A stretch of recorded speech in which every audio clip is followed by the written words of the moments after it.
واتخذ القیان والمعازف، اسی طرح ناچنے والیاں اور ساز و سنگھار لوگ لے لیں گے، یعنی قیامت سے پہلے جو ناچنے والیاں ہوں گی وہ سر عام ہر جگہ آ جائیں گی۔ آج ہم دیکھیں جو ناچنے اور گانے والیاں جو کسی زمانے میں بھانڈ اور کسی زمانے میں جو ہے وہ بڑے برے برے القاب سے پکاری جاتی تھیں، آج ان کو اسٹار کا، آج ان کو ایکٹر کا، آج ان کو سیلیبریٹی کا نام دیا جاتا ہے۔ لوگ ان کے لیے بڑے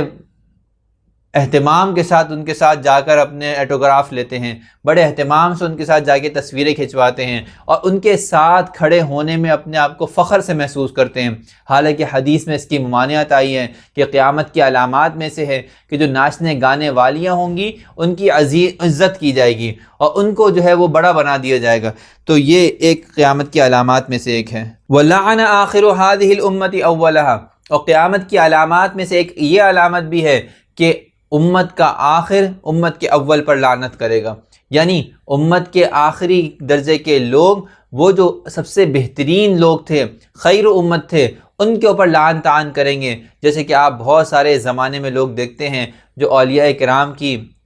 صحابہ کرام رضی اللہ تعالیٰ عنہم کی اور بعض اوقات انبیاء علیہ السلام کی شان میں بھی گستاخیاں کرتے ہیں، بڑے مزے سے کہتے ہیں بابے تجھ کوئی شے کوئی نہیں، یعنی معاذ اللہ دنیا میں کوئی بزرگ ہے ہی نہیں، اور بزرگ نام کی کوئی چیز ہی نہیں ہے، ولایت نام کی کوئی چیز ہی نہیں ہے، ولی پیر فقیر تو کوئی ہوتا ہی نہیں ہے، یعنی بس جو ہے وہ میں ہوں، اس کے علاوہ اور کوئی کچھ نہیں ہے۔ تو ایسے لوگ دنیا کے اندر آئیں گے جو اپنے سے پہلے نیک لوگوں کو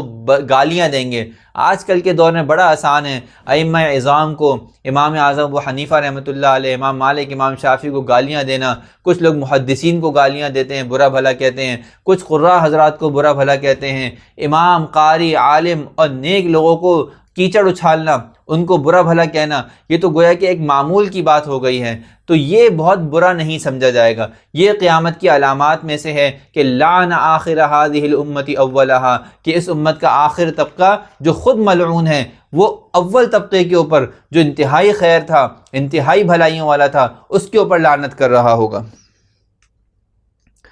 فَلْيَرْتَقِبُوا عِنْدَ ذَلِكَ رِيحًا حَمْرَاءَ أَوْ خَسْفًا أَوْ مَسْخًا، جب یہ علامات تم لوگوں میں دیکھو تو پھر انتظار کرو سرخ آندھیوں کا، زمین میں دھسائے جانے کا، اسی طرح وَمَسْخًا چہروں کے بگڑ جانے کا، یعنی پھر اللہ تعالیٰ کی طرف سے عذابوں کا ایک تسلسل شروع ہو جائے گا اور وہ نہ ختم ہونے والے عذابات ہوں گے، کبھی پتھروں کے برسنے کی صورت میں ہوں گے، کبھی زلزلوں کی صورت میں ہوں گے، کبھی سیلابوں کی صورت میں ہوں گے، اور کبھی چہروں کے بگڑ جانے کی صورت میں ہوں گے۔ یعنی جس طرح دیگر انبیاء علیہ السلام کی بعض امتیں اللہ نے ان کے چہروں کو مسخ کر کے بندر و سور میں تبدیل کر دیا، اس طرح اس امت کے آخر میں بھی جب عذابات آئیں گے تو کچھ لوگوں کے چہروں کو تبدیل کر دیا جائے گا اور ان کو بندر و سور بنا دیا جائے گا۔